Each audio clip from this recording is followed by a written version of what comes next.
Dans l'actualité également, un chiffre. Il n'y a pas de statistique, c'est une estimation, celui des nouveaux convertis à l'islam. 4000 personnes en moyenne chaque année, généralement des jeunes et de culture ou de foi chrétienne, choisissent de devenir musulmans. Sujet sensible et propice aux stéréotypes, car de récentes affaires de terrorisme concernaient justement des convertis.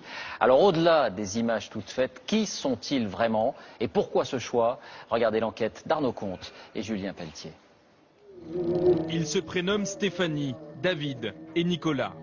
3 histoires, 3 parcours personnels ponctués par une même évidence.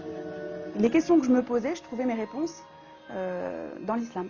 Si j'avais pas trouvé la religion, peut-être que je serais devenu délinquant. Ça m'a permis vraiment d'avoir une ligne de mire et d'avancer sereinement dans la vie. S'ils acceptent aujourd'hui de se livrer, c'est pour, disent-ils, ôter les verrous, casser les préjugés qui entourent leur conversion à l'islam. J'arrive. Stéphanie Desportes a suivi cette voie il y a plus de 10 ans. On commence par qui? T'as faim? Cette picarde de naissance vit aujourd'hui en région parisienne où elle élève ses 2 petites filles qui, comme elle, ne mangent pas de porc et parlent quelques mots d'arabe. Comment on dit Manel? Tu dis Amdoula? C'est bien, c'est pas mal. C'est pas mal, c'est un bon début. On a fait ce choix de vivre avec nos valeurs dans l'islam. Donc on essaie d'inculquer également à nos enfants la même chose. Le mari de Stéphanie est d'origine tunisienne. En fait, j'ai une seule photo de mon mariage civil. Mais elle aime préciser qu'elle avait choisi l'islam avant même de le rencontrer. Un long cheminement né à l'adolescence. Voilà. J'ai beaucoup lu, j'ai été très attirée, très jeune par l'islam. Je me trouvais apaisée, je trouvais un climat de chaleur, je me sentais très bien, très à l'aise. Et après, quand je suis allée au contact de musulmans, j'ai eu le sentiment d'être à ma place.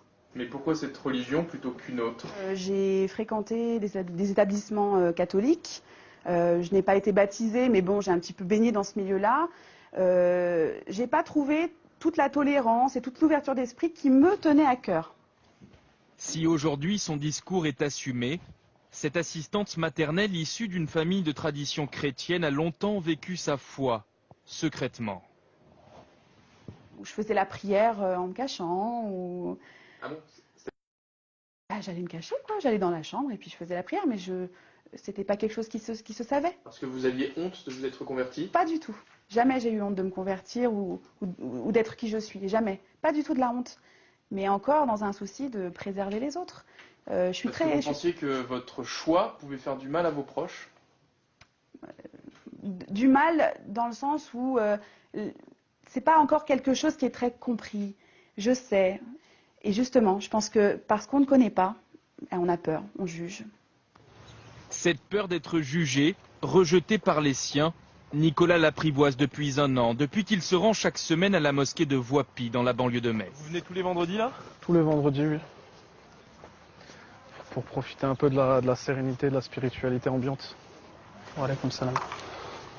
Nicolas tient à nous présenter l'imam Al-Hussein, avec qui il a prononcé la Shahada.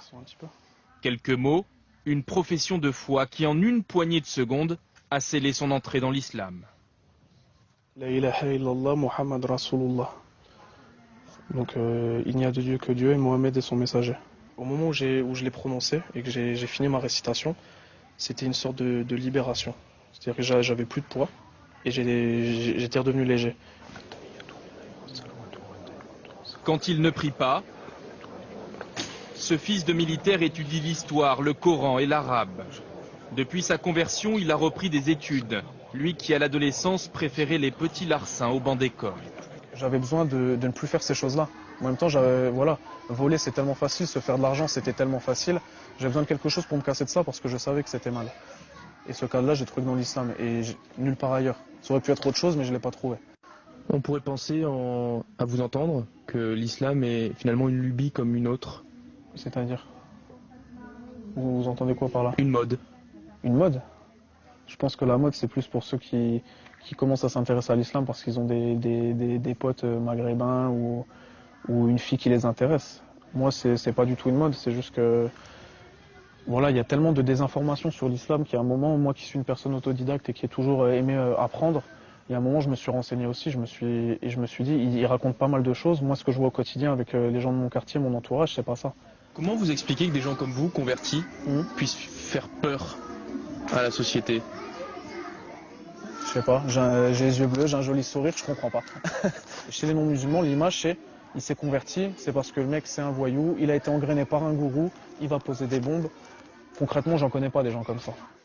Selon l'imam de Voipy, 60 à 70% des convertis dans sa mosquée sont des jeunes adultes en manque de repères. Un profil qui a longtemps collé à la peau de David Boussion, aujourd'hui âgé de 40 ans. Aide-soignant, celui qui se fait appeler Daoud, son prénom musulman, vit en Bretagne. Alors dites-moi, elle est où la mosquée là? Alors la mosquée, ici, il n'y en a pas tout simplement, puisqu'on se trouve à côté de Lannion.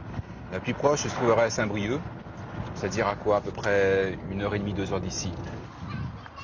Coucou les bébés! David s'est converti à l'islam il y a 17 ans. Après un voyage en Inde, Ça va mon cœur? Bisous. Salam alaikum. et une longue maladie pour laquelle les médecins le disaient condamné. Appliqué, aucune prière, 50, 60... il se tourne vers la Mecque, Allahu Akbar. 5 fois par jour.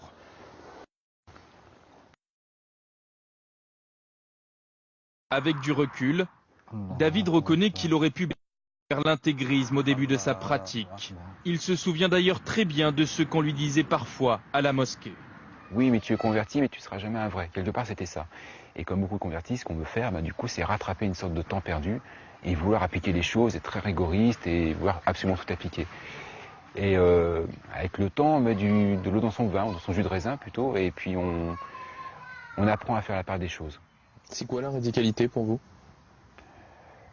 Ce serait de ne plus être vivant. C'est-à-dire? Eh bien, je pense à certaines personnes qui pensent qu'il faudrait vivre En martyr. Pas forcément, mais comme au IIe siècle de l'Hégire, par exemple.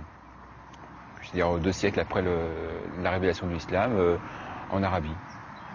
Comment vous réagissez quand vous entendez les services de renseignement, par exemple, qui disent que la principale menace pour la France vient des gens convertis comme vous? Oui, on peut effrayer quand on entend certains discours, quand on voit certaines images qui se passent ailleurs, voilà. Ou pris dans un autre contexte, avec d'autres commentaires qui font que ça change absolument toute la nature des choses. Au ministère de l'Intérieur, 4000 personnes se convertissent chaque année à l'islam en France, contre 2900 pour le catholicisme et 300 pour le judaïsme.